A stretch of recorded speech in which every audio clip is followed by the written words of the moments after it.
If they got 38 candidates, they could have something like 16 rounds of voting. Well, they could have a job share, couldn't they? I mean, it's not unusual in the world of journalism, I suppose. Well, job share with Nigel Farage, according to Crispin Blunt earlier on.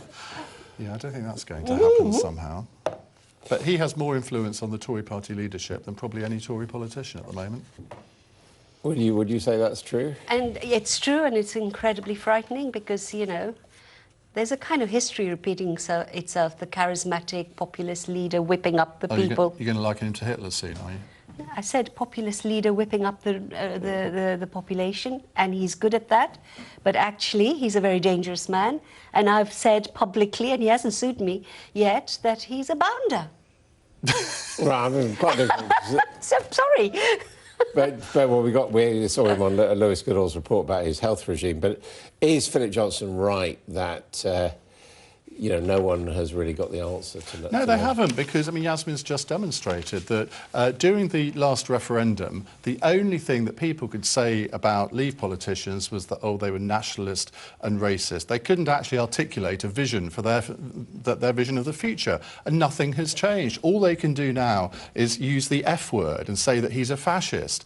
Well, I'm sorry. You're calling, well, whatever. You're calling 17.4 million people extreme nationalists. Well, no, but that's the question. Are they all Farage supporters? That is what these people on the other side of the argument. No, but 17 million people are not all supporters of Nigel Farage, let me tell you that. Well, they support what he's saying. No, we don't have evidence that 17.5 million people are Nigel Farage groupies. You just wait for the European elections. But what about this point that Raphael Behr makes in The Guardian, where he says, look, yes, there is a move across Europe, across the world, towards nationalism, but that the UK is the only member of the European Union who's come up with the idea that leaving the EU is the best solution. Indeed, he points out that, you know, countries like Poland and Hungary have actually gone into reverse on this. Well, and I think he's right that, you know, the whole liberal democracy model, which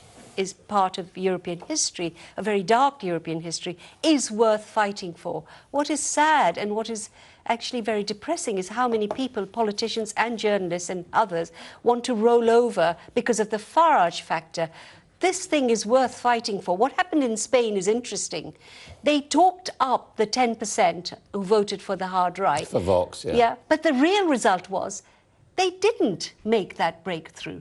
And I am a passionate believer that you fight for what is right, otherwise all is lost. And yes, I do mean that we've entered the same kind of politics as prevailed in the 1930s, and we should be really careful. It's ludicrous. But the basic point Raphael Behr makes in the first line, where he says, if it's a good idea, people generally want to copy it, and then they don't want to copy it in the rest of the EU. Well, it's a typical Guardian muddled thinking article, this, in many ways, because we've reached a situation in this country where we treat the Scottish nationalists as perfectly legitimate, but because they're kind of on the left, it's OK to be nationalist, whereas anybody that's vaguely on the right who articulates anything that could be interpreted as a pseudo-nationalist is obviously a fascist. And that is utterly ridiculous. Look, to be fair to Raphael Behr, he doesn't say anything like that.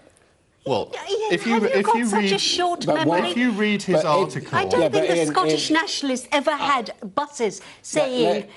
you know, foreigners are guilty of this, that, and they did not have that kind of campaigning. Farage stood in front of them. Iain, yes, they did. Let's just leave charges of fascism to one side. Well, I'm happy to. I never made them. All right. Why do you think it is that not one of the other 27 wants to follow the UK out of the EU? Well, if you really believe, Adam, that all of the other 27 countries think the EU is perfect and marvellous in every way... I didn't say that. Most of these countries support staying in the EU because they get billions and billions of pounds every year from the EU. Poland and Hungary are two cases in point. Hungary could barely exist without the money.